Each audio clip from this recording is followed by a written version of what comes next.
गुरुजी, मानव ईश्वर अंश के बाद भक्ति के विपरीत माया से अधिक सम्मोहित क्यों होता है? खेल है प्रभु का, खेल है। एक रंगनाथ जी हमारे यहां मंदिर वृंदावन में, उसमें साल में एक बार उत्सव होता है विशेष। उस उत्सव में हम सब मिलित हुए थे जाके।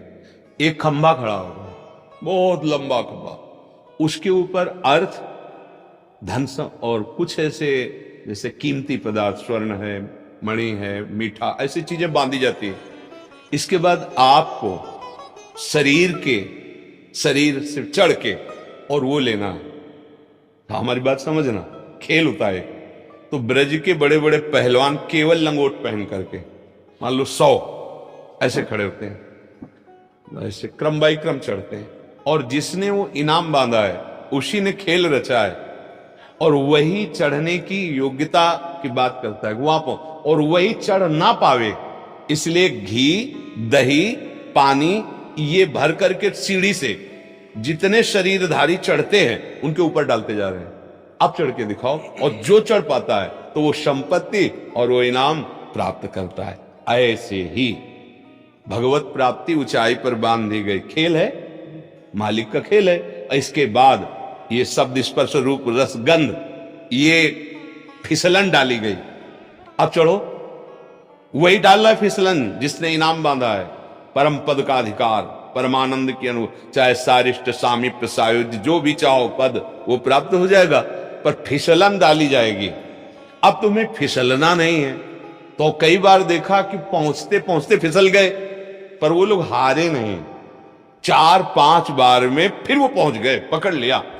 तो उससे हमें उदाहरण, अपने लोगों का जो दिमाग होता है ना, वो चिंतनीय होता है, हर घटना में, हर बात में अपने काम की बात निकाल लेना। तो उस भागवतिक मेले में, उस दृश्य में ये बात पकड़ में आई। ठीक ऐसे ही मालिक खेल खेल रहा है हमारे सामने, वो भोग रखता है फिसलन वाले, जिससे हम परमानंद स्वरूप अपने आत्मबोध या भगवत प्रेम पाने के लिए ही उसने वो भी रखा है, मानव देह भी दिया है, उसी का रचा हुआ है, पर फिसलन उसने जरूर रखी है। एक बार फिसलो, 2 बार फिसलो, 3 बार फिसलो, पर हारना नहीं, चढ़ जाओ। तो कभी काम फिसला देता है, कभी क्रोध फिसला देता है, कभी मोह, कभी अहंकार, कभी ईर्ष्या, मत्सरता, नाना प्रकार की फिसलन वाला हमारे सामने खेल रचा जाता है। अब वो आकर्षण फिसलन वाला है ही रचा, इसीलिए गया है कि तुम इसी में लगे रहो। अच्छा, लगे रहो तो मालिक का खेल है, आनंदित रहो। जब इससे ऊब जाना तो वो है चढ़ो, फिर ये चढ़ाई है, ये ऐसी चढ़ाई है, खड़ी चढ़ाई है, बिना सहारे के नहीं चढ़ सकते हो। इसमें गुरुजनों का, निकले हुए महापुरुषों का सहारा। गुरुजी, सम्मोहित बहुत करती माया, भक्ति उतना नहीं करती। वैसे सम्मोहन माया नहीं करती, आप मोहित हो रहे हो। हमें बताओ माया का रूप क्या है? हम सहन, वातावरण, खाना पीना, प्यार, दुलार, समाज, पुत्र, ये आप स्वीकार किए हो प्रभु। आपको कोई आकर्षित कर रहा है क्या? आप ही तो फंसे हो। ये आवश्यकता है ना। आवश्यकता बिल्कुल नहीं भैया, तुम्हें अज्ञान में हो। हमारे स्वरूप को कभी भी किसी भी तरह का अभाव नहीं व्यापता। अभाव देह को लेकर के होता है। गुरुजी, एक बात हुआ, विंध्याचल में यज्ञ, वहाँ बाहर पढ़ते कर भूखे भजन हो, गोपाला ले ले अपन गठरी माला। ये भूख किसका विषय? प्राणों का विषय। पहले देखो, जहां आप बात कर रहे हो, यहां शुद्ध आध्यात्मिक मार्ग की बात होती है। भूख का विषय कौन? भूख प्यास का विषय अगर थोड़ा शास्त्रीय ज्ञान हो तो समझ सकते हो। प्राणों का विषय, आप प्राण नहीं हैं। छांदोग्य उपनिषद पढ़ के देखो, आप प्राण नहीं हैं। तो अब आप अपने को और कुछ मान लेंगे तो ये ले कंठी माला। किसकी कंठी माला? किसकी? ज्ञान में आओ तो, और भक्ति। आप अपने स्वरूप को नहीं जानते हो। कितने हाथ का शरीर है? अगर अपने हाथ से नापो, 3.5 हाथ का। कितने साल हो गए आपको इस शरीर में रहते? 58 साल में 58 सेकंड भी कभी नहीं सोचा अपने स्वरूप को कि तुम हो कौन। अगर तुमसे पूछा जाए कौन हो, तो अपने गांव का नाम बताओगे, शरीर जहां जन्मा है वो बताओगे, शरीर का जो नाम है।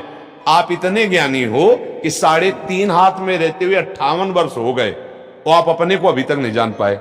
अब बोलो, कैसे तुम जान पाओगे कि माया क्या है? देखो, ये अध्यात्म मार्ग है। यहां मतलब बिल्कुल लक्ष्य पे बात होती है। अब लक्ष्य नहीं समझते हो तो फिर हम चुप हो जाएंगे। हमारे पास व्यवहार वाली ज्यादा बातें हैं नहीं, क्योंकि बचपन से भगवान ने व्यवहार में रखा ही नहीं।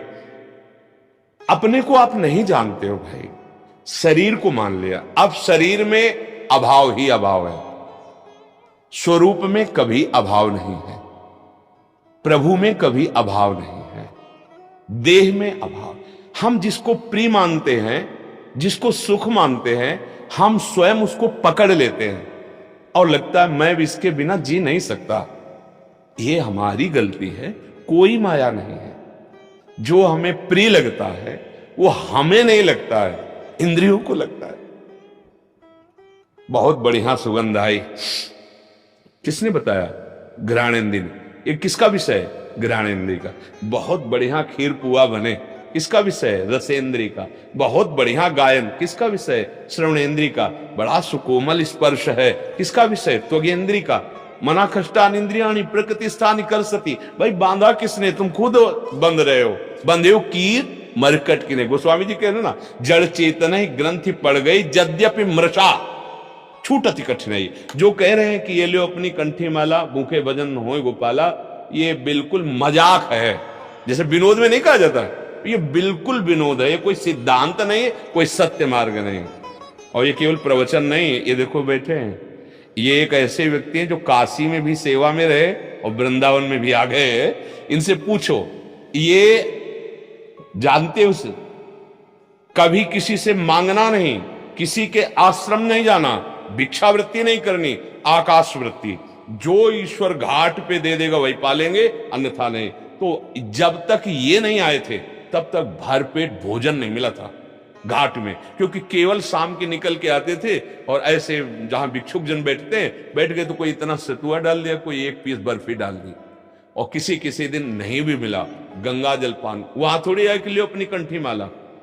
13 वर्ष की अवस्था से बाबा जी बन के निकले, तो ऐसा थोड़ी कि साथ में हमारे रसोईया चलता रहा है। कंठी माला कभी एक बार भी नहीं आया कि घर लौट चले, कभी एक बार भी नहीं आया। ये कैसे कह रहे हो कि लो अपनी कंठी? अरे गर्दन उतार दी जाए तो भी नहीं होगा ये लो अपनी का। ये उनकी बात है जो विषयों का बैलेंस बना के चलते हैं, परमार्थ को नहीं जानते हैं। ऐसा कैसे हो सकता है कि हम प्रभु के मार्ग में चले? लो अपनी कंठी माला, मतलब सुख वांछा, देह भाव, इंद्रिय पोषण, ये एक मजाक में कहा जाता है। एक मजाक में जैसे कुछ शब्द बोले, ये सिद्धांत नहीं कहा जाता है। अपने को देह मानकर, मनुष्य मानकर भोगों में फंसा हुआ व्यक्ति आध्यात्मिक व्यक्ति है क्या? परमार्थिक व्यक्ति है क्या? वो तो विषयी है, देहाभिमानी है। कैसे समझोगे अध्यात्म? अध्यात्म एक अलग क्षेत्र है, व्यवहार का जो आकर्षण है अलग से, हमारा माना हुआ आकर्षण। जैसे देखो, एक आदमी मांस खाता है, बहुत आनंदित होकर जाता है कि ये वाला दीजिए। और जैसे जो वैष्णव है, भगवत मार्ग के प्रतीक, जिन्होंने कभी, वो उस गली में जाते हुए घृणा करेंगे, लेकिन वो आदमी बड़े शौक से वहां जाएगा और नगद पैसा देके कटवा के ताजा लाएगा। समझ रहे हो? एक आदमी वहां से जाता है तो घृणास्पद भाव लेके, कैसे इस गली से निकल जाओ। और एक आदमी जाता है आनंदित